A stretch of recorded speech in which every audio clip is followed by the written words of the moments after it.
verdade. O meu nome é Márcio e pastor e apóstolo é aquilo que a gente faz, né? E é um prazer estar com vocês aqui nessa noite. E eu quero começar hoje uma série de palavras sobre relações e relacionamentos. É uma palavra que Deus, uma direção que Deus colocou no meu coração. E eu acredito que isso vai tocar muito você. Eu acredito que isso talvez vai mexer muito com você. Eu acredito que isso talvez vai fazer criar borboletas dentro da sua barriga, né? Isso é bom demais. Isso é bom quando Deus mexe com a gente, quando Deus toca na gente, quando Deus fala com a gente, isso é bom demais.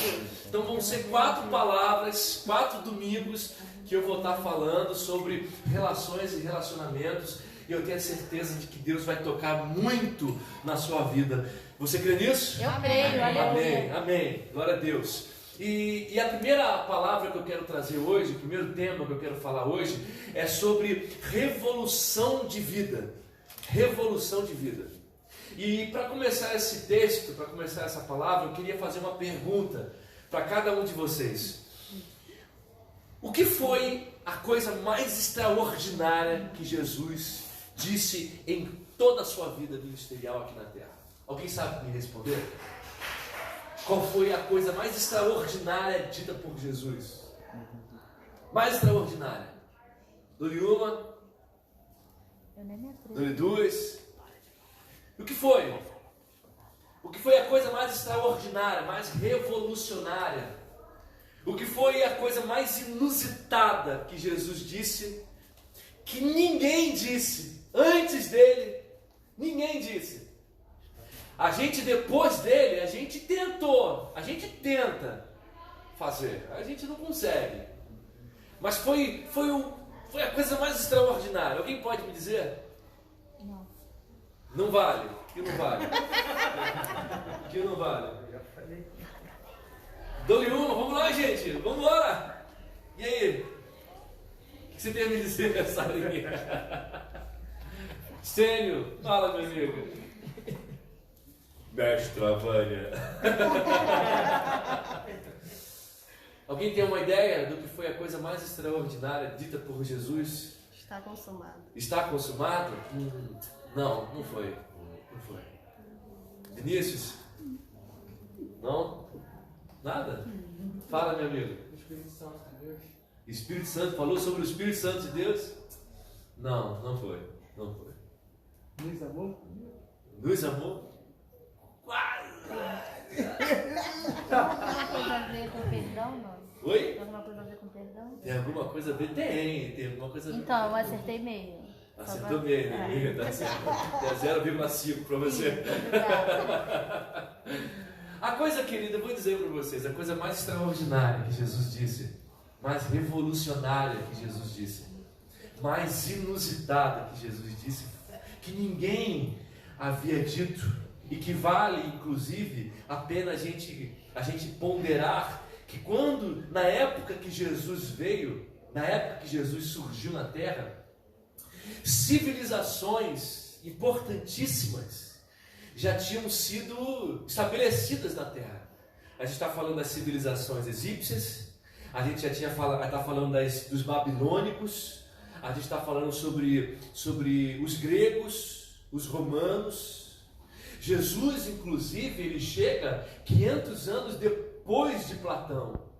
Mas nenhum desses homens, e por que a gente pensar sobre Platão, sobre o platonismo, sobre os filósofos gregos? Por quê? Porque na Grécia, os gregos na Grécia, na época dos filósofos, foi quando eles elevaram ao máximo a potência do raciocínio humano. Mas mesmo assim, nenhum deles, nenhum império estabelecido na Terra, conseguiu promover algo tão revolucionário como o que Jesus disse no seu ministério. Nenhuma outra civilização antes dele disse. E o que foi? Ame o seu inimigo. Nossa. Ame o seu inimigo. Por quê? Porque na história humana a gente já ouviu falar sobre ame os seus amigos. ame quem te faz bem, mas amar a quem me faz mal, isso é revolucionário. Isso não é para qualquer um. Isso não é. Por exemplo, os filósofos gregos diziam que virtude é fazer bem aos amigos e fazer mal aos inimigos. Eles diziam amar aos bons e odiar aos maus. Platão, no livro A República, o grande filósofo Platão dizia que a virtude de um homem, a virtude de um ser humano, consiste em usar os recursos do Estado para favorecer os amigos e prejudicar os inimigos. Parece que Platão vive hoje. Né? E ele dizia, e precisamos inclusive ter cuidado para não cair nas mãos dos inimigos, porque certamente eles vão fazer com a gente aquilo que a gente fez com eles. Então perceba que nenhuma outra civilização tinha um martelo, vou utilizar um termo de Nietzsche, um martelo tão pesado no coração dos homens daquela época. Ame os seus inimigos, ame a quem te persegue, ame aquele que te aborrece. Você pode dizer assim, mas na Bíblia diz ame o teu próximo. É verdade, da lei de Moisés. A lei de Moisés diz ame o teu próximo, mas não diz ame o teu inimigo. Na lei de Moisés, inclusive, fala sobre a lei de Talião. Vocês conhecem a lei de Talião? A lei de Talião é aquela lei que diz assim, olho por olho, dente por dente por dente. Quem vê a lei de Talião, quem ouve sobre a lei de Talião, inclusive, pensa que é um incentivo à vingança. Mas não. A lei de Talião, ela é inclusive uma lei civilizatória. Por quê? Porque você não pode te fazer o mal àquela pessoa que te fez mal. Você não pode fazer um mal maior. Você tem que fazer o mal na mesma proporção. Em outras palavras, a lei de Talião dizia assim, olha, se o teu irmão furar o teu olho, não fure os dois, fure um só. Não fure os dois, não. Fure só um. Era uma lei que proporcionava a contenção dos impulsos violentos da vingança. Porque a gente quer justiça contra as coisas que fazem com a gente. A gente quer justiça contra as coisas que falam da gente. A gente quer justiça. E às vezes, e na maioria das vezes, a gente provoca justiça com as nossas próprias mãos. Só que Jesus vem dizendo assim, não, eu sou a tua justiça. Aleluia, Jesus. O meu sangue na cruz do Calvário não é só para perdoar os seus pecados. O meu sangue na cruz do Calvário é para perdão dos pecados que cometeram contra a sua própria vida.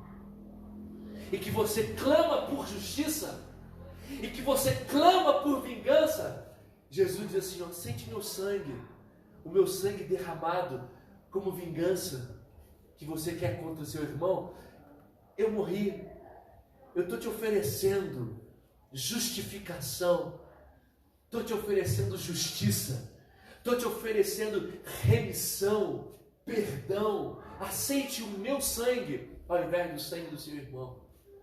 Aceite o meu perdão, porque talvez o seu irmão não saiba pedir perdão, mas eu sei oferecer perdão. E você receba o meu perdão, receba o meu sangue, receba a minha graça. A lei de Talião era essa lei de contenção desses impulsos. Me fez o mal? Eu vou esperar. Vai esquecer. Quem nunca disse isso? Vai esquecer. Vai esquecer. Perceba. A lei de Talião dizia que se você entra na minha fazenda e você rouba ou mata o meu boi, eu vou entrar na sua fazenda e vou tacar fogo nela e matar seus filhos. Não, a lei Talião era exatamente para calma. Mata um boi só, não mata tudo não. continha os impulsos violentos da humanidade caída, dos homens cujo pecado ainda é fortalecido por meio dos desejos, da vontade, da carne. Então Jesus quando ele chega, ele vem quebrando toda essa equivalência da lei de Talião, porque a lei de Talião é uma lei de equivalência. Vou fazer o mal na mesma proporção do mal que você me fez. Proporciona equivalência, né? Se alguém te fez um bem, faça um bem na mesma proporção. A lei de Talião dizia: se alguém te fez o mal, faça o mal na mesma proporção. É a lei de Moisés. E isso está na Bíblia. Está na Bíblia. Sabe, Jesus, quando chega na história, ele chega e ele encontra exatamente esse mundo de egípcios, de gregos filosóficos, de troianos. Ele encontra esse mundo de romanos, ele encontra esse mundo de taliões, ele encontra esse mundo aonde diz olho por olho e dente por dente. Jesus, ele chega nesse universo, no meio desses homens de corações vingativos e que procuram equalizar as suas atitudes de vingança contra o seu próximo. Sim, ele chega nesse universo aonde os gregos diziam, o filósofo grego Exídio dizia assim: faça o bem a quem te faz o mal, faça o bem a quem te faz bem, faz o mal a quem te faz mal, dê àquele quem te dê alguma coisa e não dê nada para aquele que nunca te deu nada. Quantos já não ouvimos aquela expressão assim: eu não vou dar, nunca me deu nada? Não me deu parabéns no Facebook, eu não vou dar parabéns para ele também não.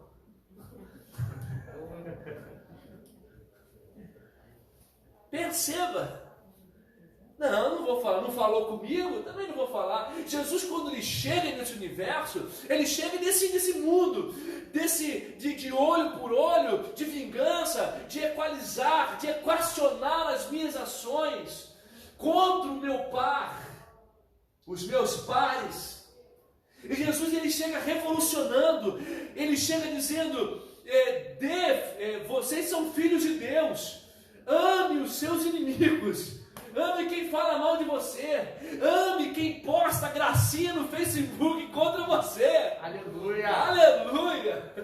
Glória a Deus! Ame quem manda indiretas, ame essas pessoas. Ele chega dizendo: dê a outra face, perdoe 70 vezes 7. Aí as pessoas ficam: eu vou rasgar minhas vestes, que isso aí é absurdo, não pode.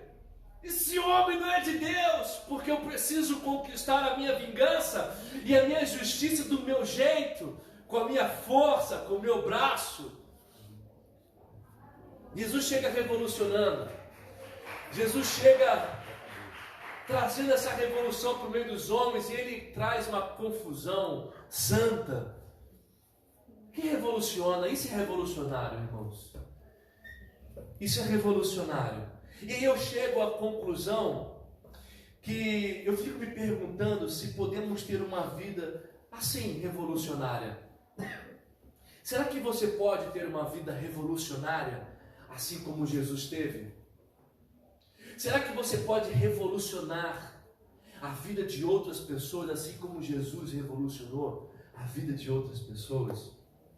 E aí eu chego à conclusão de que para sermos revolucionários, nós precisamos ser revolucionados. O apóstolo Paulo dizia que a palavra é como água, que ela limpa a nossa mente de toda confusão, de toda perturbação, de toda maledicência, de toda vingança, de todo malefício contra os meus pares semelhantes iguais a mim. Eles erram. E o problema não é que as pessoas erram. O problema é que as pessoas erram contra nós. Esse é o problema. Não é porque elas erram. É porque elas erram contra nós. E quando elas erram contra nós, aí dá vontade de pegar o facão e riscar no chão.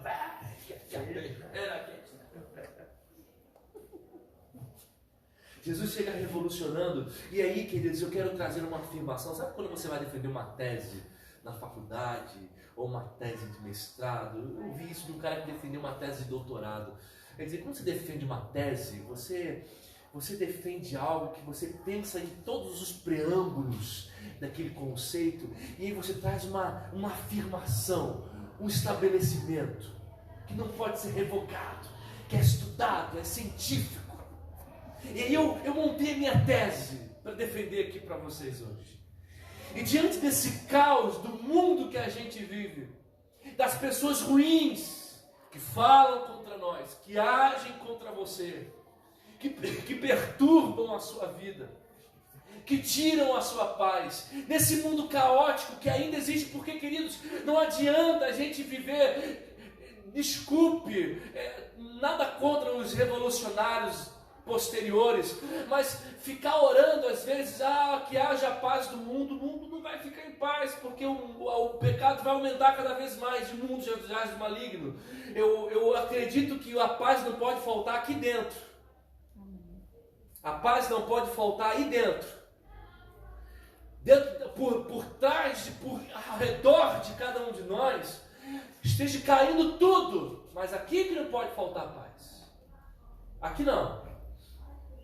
Mas eu digo uma coisa para cada um de vocês, e nisso eu afirmo, e a minha afirmação a minha tese é, que aquilo que o amor não consegue fazer, nada mais consegue fazer. Aquilo que o amor não consegue resolver, nada mais consegue resolver. Aquilo que o amor não consegue dar jeito, nada mais pode dar jeito. Tudo que o amor não consegue fazer, todas as coisas que o amor não consegue fazer, estratégias diferentes do amor, só vão aumentar o caos, só vão aumentar ainda mais o problema, só vai aumentar ainda mais a confusão, só vão aumentar ainda mais as trocas de farpelas, de ódio, de adjetivos. Toda estratégia fora do amor só vai aumentar a discussão e o problema. Toda estratégia fora do amor não vai trazer soluções, não vai trazer resposta. E, queridos, a resposta ao caos não é mais o caos. A resposta ao caos é o amor. A resposta ao caos do outro, da fala do outro, dos preâmbulos alheios, dos adjetivos, dos pejorativos alheios, tudo isso só vão ser eliminados quando eu não responder mais com caos, quando eu não der mais resposta à altura, quando eu não usar da mesma moeda, quando eu não usar do mesmo sangue derramado, mas quando eu usar do sangue de Cristo derramado. Aleluia. Mas quando eu usar do amor como estratégia. A resposta do caos não é mais o caos. A resposta para o caos é o amor. Amém. É o amor. Que caos? Caos de dentro e caos de fora. Porque às vezes você pode estar muito bem fora, mas aqui dentro está um turbilhão de coisas que você ouviu, de coisas que você presenciou, de pessoas que falaram para você, fizeram contra você. E isso pode estar dentro de você, olha. A situação já deve ter passado um tempão, mas dentro de você, aqui na tua cabeça, tem uma nuvem. Tem um provérbio chinês que diz assim: olha, a gente não pode impedir que os pássaros voem sobre as nossas cabeças, mas a gente pode impedir que eles façam ninhos. O amor de Deus é resposta para o caos de dentro. O amor de Deus é a minha resposta para o caos de fora, para o caos que está em torno de mim, por caos que tenta me paralisar, por caos que tenta me fazer abandonar um lar, abandonar um emprego, abandonar pessoas, abandonar situações, abandonar. Não. O amor é o caos. O amor é a resposta, perdão. O amor é a estratégia. E Márcio, aonde você está tirando base para defender sua tese? É simples. João 3, versículo 16. Abre comigo a sua Bíblia. João 3, livro de João, capítulo 3, versículo 16. É um texto que todo mundo conhece. É um texto que você já ouviu muitas vezes. É um texto que você já ouviu pessoas falarem muitas vezes. E o texto diz assim: porque Deus amou o mundo de tal maneira que deu seu Filho unigênito, para que todo aquele que nele crê não pereça, mas tenha a vida eterna. Queridos, o mundo estava um caos. O mundo estava um caos. Aí Deus falou assim: ó, só tem uma maneira de resolver o problema do mundo.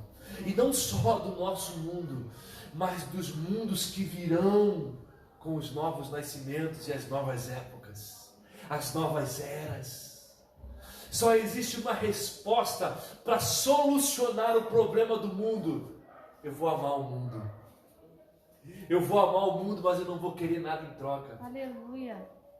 Eu vou amar o mundo. Eu vou amar as pessoas do mundo. E eu não vou exigir recompensas. Eu não vou exigir. Queridos, entenda, o Evangelho é uma história de amor, de alguém que ama, mas que não cobra o seu amor como resposta. Aleluia. Você já parou para pensar nisso? A história do amor de Deus para a humanidade, desde a sua criação, ele dizia assim, ó: façamos o homem conforme a nossa imagem e conforme a nossa semelhança. Deus é livre. E Ele nos fez livres. Aleluia. E a liberdade que Ele nos deu, inclusive, era uma liberdade para que, se a gente não quisesse mais andar com Ele, a gente poderia ir embora e virar as costas para Deus. Mas Deus sempre continuaria enviando o amor em nossas direções, porque a palavra de Deus diz que o sol nasce para justos e para injustos. Que a chuva cai para ímpios e para santos, justos. A história do amor de Deus é de amor. Ele não cobra de você. Ele não exige: venha para a igreja, senão eu não vou te amar. Deus não faz isso. Deus não exige: dê o dízimo, porque senão eu não vou te amar. Eu não vou te abençoar. Não, você não é abençoado porque você dá o dízimo. Você é abençoado porque Jesus morreu na cruz por Aleluia. você. Aleluia. Porque o sangue foi derramado na cruz por você. Amém. A gente não é curado das nossas enfermidades porque eu percebi que estava doente e comecei a pedir. Não, nós já fomos curados das nossas enfermidades há 2000 anos atrás na cruz do Calvário.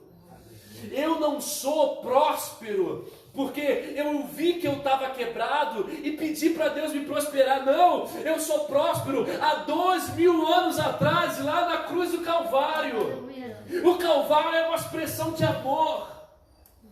E Ele disse: eu vou enviar amor, eu vou liberar amor.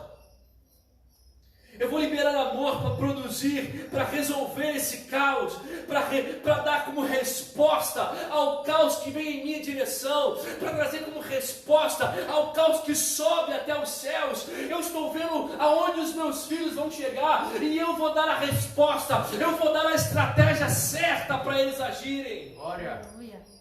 Usem o amor, porque estratégia nenhuma, além do amor, consegue responder corretamente ao caos. O amor é a única resposta que a gente pode dar ao caos.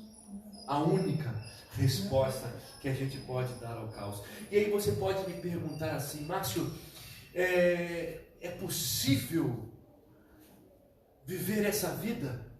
É possível responder a essa altura?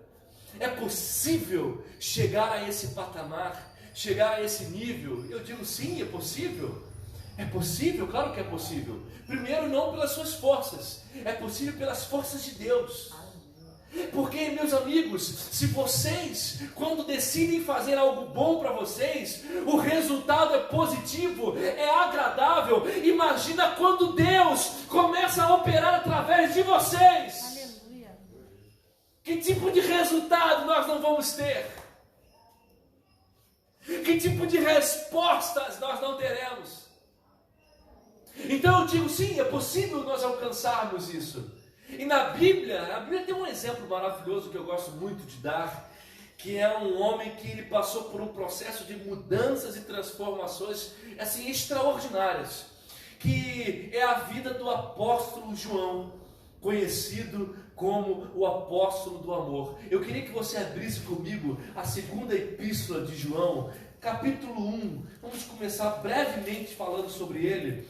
Nessa carta do capítulo 1 da primeira epístola de João, no versículo 6, ele diz assim, as escrituras sagradas: aquele que diz que permanece nele, esse deve também andar assim como ele andou. Jesus é o nosso modelo. Olhe para a pessoa que está do seu lado e fala assim, ó, Jesus é o seu modelo. Jesus é o seu modelo. Fale para assim, ó, não, oi? Jesus era bonito. Jesus era. Jesus, não aceite outra coisa, querido. Não aceite outra coisa. Jesus é o seu modelo. E aí o apóstolo João vem dizendo, se você for parar para olhar todas as epístolas do apóstolo João, você vai ver que ele fala a mesma coisa nas 3 epístolas. As 3 cartas que ele manda, ele vem falando sobre a mesma coisa, o amor, o amor, o amor, o amor. Por isso também ele foi conhecido como o apóstolo do amor. Mas queridos, não se enganem, Joãozinho não foi só isso na vida. Joãozinho também foi cabra macho, foi ruim. Joãozinho mandava matar. Você sabia disso? Você não sabia não? Vou ler contigo na Bíblia. Joãozinho não era miliciano não, mas ele mandava também. Joãozinho era ruim. Era ruim. Ele fazia coisas que até Deus duvidava. E olha que coisa interessante, ele dizia que o que é obedecer? Obedecer é guardar, e quem guarda obedece, quem guarda ama. Só que vamos prestar atenção em algumas características de João antes da cruz do Calvário. Vamos traçar uma linha entre João antes da cruz e João depois da cruz. A primeira coisa, Marcos 3, versículo 17. Olha o que diz aí, ó, comigo, abra comigo em Marcos 3, versículo 17. Diz assim: Tiago, filho de Zebedeu, e João, seu irmão, aos quais deu o nome de Boanerges, que quer dizer filho do trovão. João também, o apóstolo do amor, era conhecido como filho do trovão. Ou seja, é aquela pessoa que...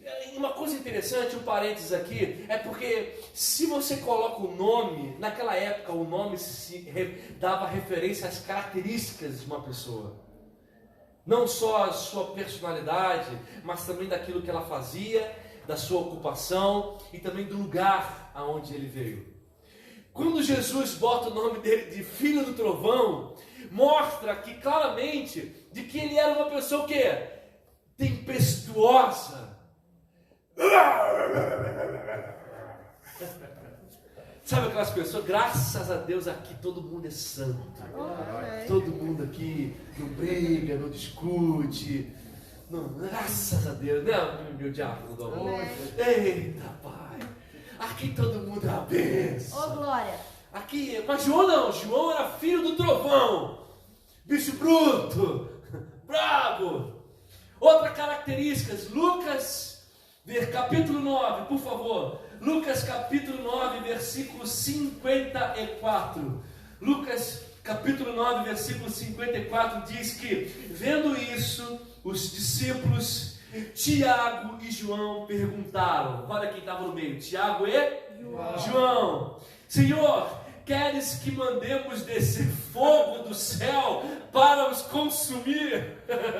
Sabe o que estava acontecendo aqui nessa história? Jesus tinha ido a uma cidade pregar o evangelho, só que as pessoas daquela cidade estavam expulsando Jesus da cidade.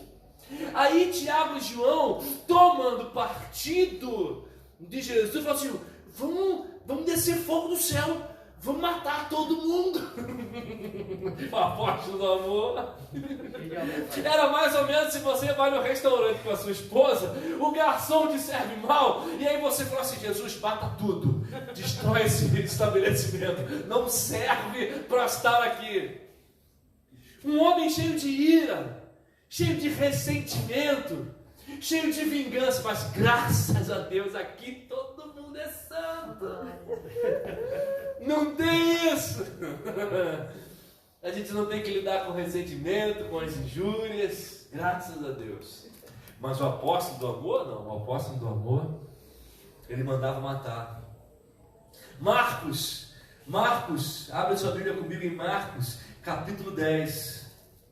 Marcos, capítulo 10, do versículo 35 ao versículo 45. Eu não vou ler tudo. Eu vou ler aqui os versículos. Não, vamos ler o versículo 35, a partir dele. Então aproximaram-se dele Tiago e João, filho de Zebedeu, dizendo-lhe, mestre, queremos que nos conceda o que vamos te pedir agora. Olha o papo. Chamaram Jesus em particular, separando ele dos outros irmãos, dos outros discípulos. Jesus, a gente quer ter um papo com você aqui agora, vamos conversar aqui. E aí o papo é assim, e eles lhe perguntou, que quereis que vos faça? Jesus perguntando para eles. E eles responderam, permita-nos que na tua glória nos assentemos um à tua direita e o outro à tua esquerda. Olha, quantos apóstolos eram, quantos discípulos eram? 12. Mas só eles dois que iam ter os assentos. Só eles dois. Só a gente que vai se assentar na sua glória. Aí Jesus já manda logo, né? Jesus já manda logo, ó, vocês não sabem o que estão pedindo. Podeis vós beber o cálice que eu bebo, ou receber o batismo com que eu sou batizado? E aí o decorrer da história a gente lê depois e talvez você já até saiba. Mas a gente percebe aqui uma petulância e uma arrogância enorme da parte de João, o apóstolo do amor. O apóstolo do amor. Um cara que não leva desaforo para casa, um cara que briga, um cara que manda matar, um cara arrogante, um cara ressentido, um cara cheio de problemas internos. E eu fico me perguntando o que aconteceu com João para ele ter saído desse lugar e se tornar um discípulo do amor. Eu me fiz essa pergunta. O que aconteceu que de filho do trovão ele se tornou a filho amado?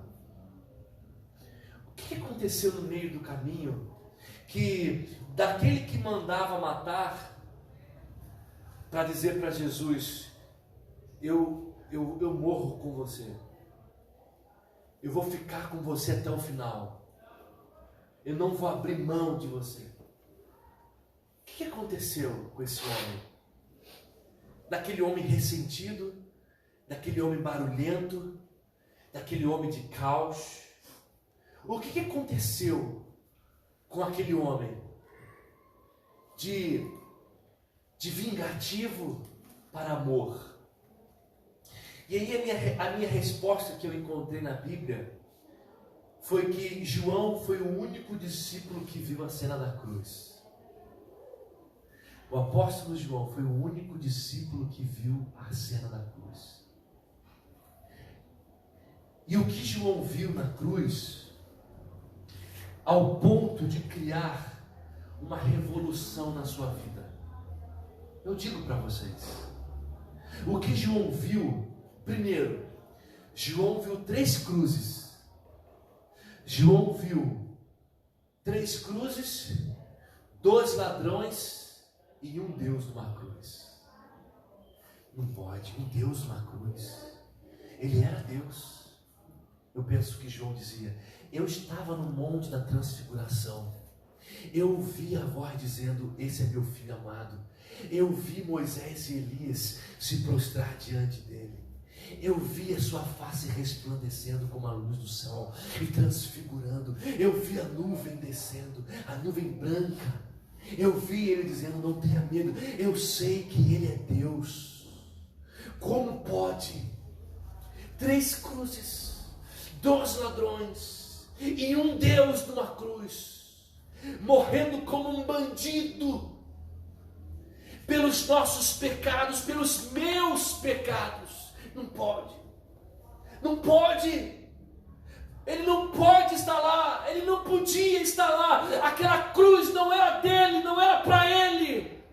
Ele é um Deus, ele é puro, ele é santo. Eu vi ele falar com a mulher samaritana, eu vi ele falar com os leprosos, eu vi ele falar com os pecadores, eu vi ele comer com pessoas que a sociedade não queria mais estar presente.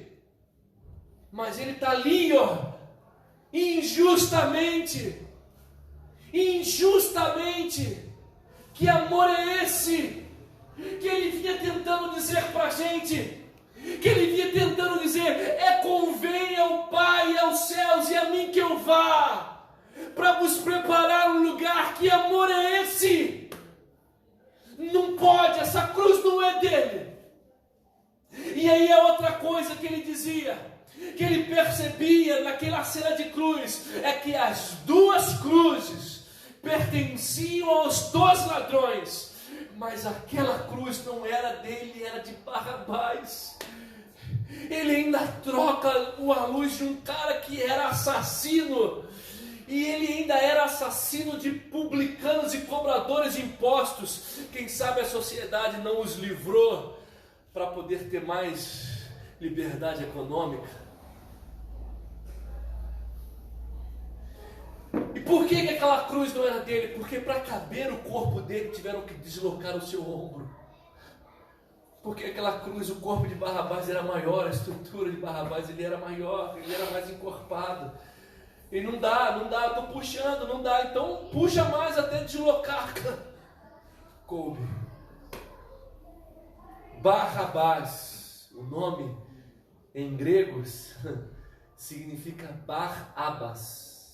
E Bar-Abas em hebraico significa pai de filhos.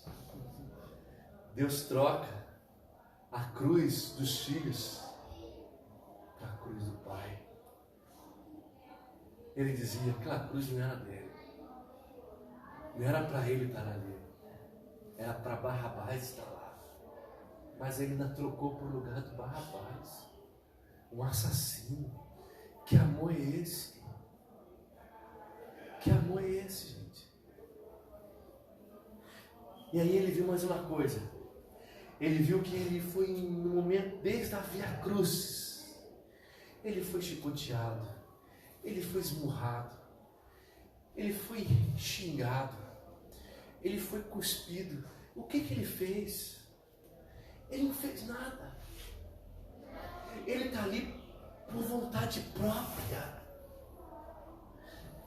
Não é que o mataram, ele se entregou. Ninguém o matou, ele se entregou. E em todo o tempo em que ele era injustiçado, injuriado, cuspido, maldito, porque a cruz era um sinal de maldição, em todo o tempo ele não abriu a boca para se defender. Ele ficou mudo como ovelha para o matadouro. Ele mudo estava, mudo. Ele podia dizer: mas eu não fiz isso. Ele não disse. E João assim dizia: que amor é esse? Que amor é esse? Eu não posso eu não posso ser qualquer pessoa diante disso que eu estou vendo. Porque qualquer pessoa que diante disso permanece o mesmo, não entende os signos dessa tradição, desses feitos, dessas cenas. Não entende os significados, o propósito. Não entende. Diante disso, eu não posso mais ser o filho do trovão. Diante disso, eu não posso mais ser o ressentido, o magoado, o ferido, o injuriado. Diante disso, eu perdoo 70 vezes 7. Eu viro a minha face. Eu amo meu inimigo. E aí, como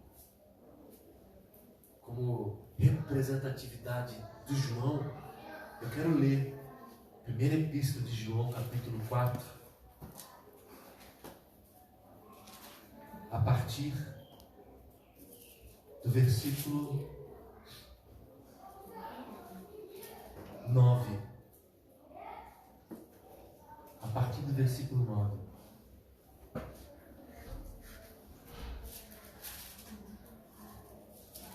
Que diz assim a palavra de Deus: nisto se manifestou o amor de Deus em nós, em haver Deus enviado o seu Filho unigênito ao mundo para vivermos por meio dele. Nisto consiste o amor, não em que nós tenhamos amado a Deus, mas que Ele nos amou e enviou o seu Filho como propiciação pelos nossos pecados. Amados, se Deus de tal maneira nos amou, devemos nós também amarmos uns aos outros. Ninguém jamais viu a Deus. Se amarmos uns aos outros, Deus permanece em nós, e o seu amor é em nós aperfeiçoado. Nisto conhecemos que permanecemos nele, e ele em nós, e que nos deu do seu Espírito. E nós temos visto e testemunhado que o Pai enviou o seu Filho como Salvador do mundo. Aquele que confessar que Jesus é o Filho de Deus, Deus permanece nele, e ele em Deus. E nós conhecemos e cremos no amor que Deus tem por nós. Deus é amor, e aquele que permanece no amor, permanece em Deus, e Deus nele. Aleluia. Aleluia. Você pode dar um forte aplauso ao Senhor Jesus? Aleluia.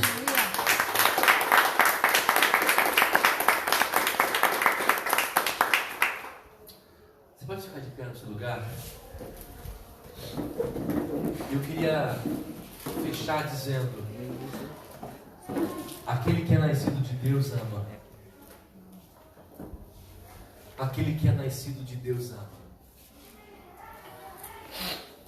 Eu não sei qual é a sua história. Algumas a gente conhece, mas eu não sei na profundidade da sua história. Mas eu sei que a Bíblia diz que aquele que é nascido de Deus ama. Aquele que é nascido de Deus ama. Está na hora de nós vivermos uma vida revolucionária.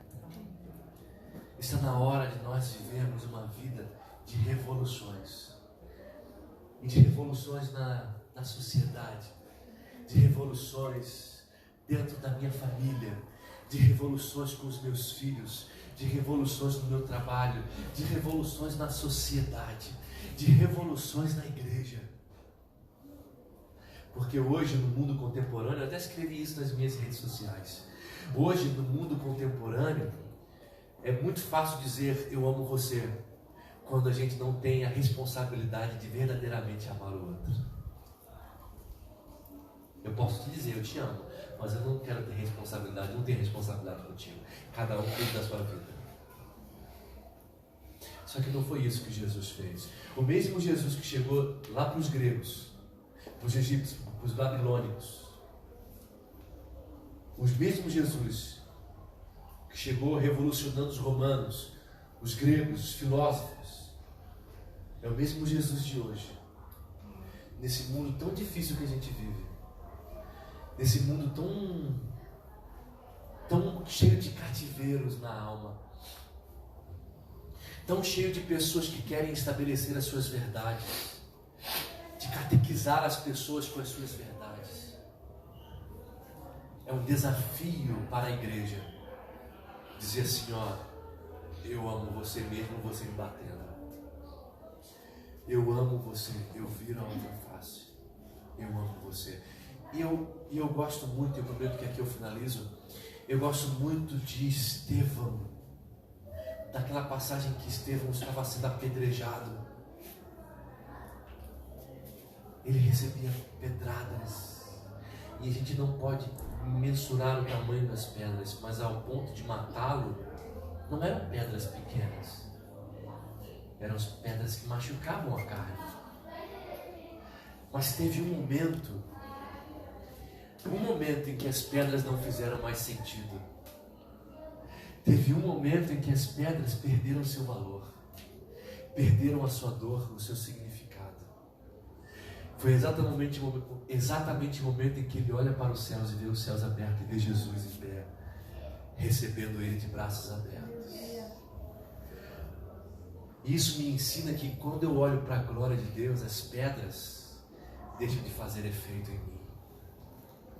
Eu deixo de clamar por dor. Eu deixo de reclamar a minha dor. Quando eu olho para a glória de Deus, as pedras deixam de fazer sentido. Tudo perde sentido. Só Deus faz sentido para nossa vida. Amém? Leva isso com você. Leva isso para casa. Leva isso para a empresa. Leva isso para a vida. Olha para a glória de Deus. Olha para Jesus. Ele é o seu modelo perfeito. Amém? Amém. Vamos orar? Põe a sua cabeça no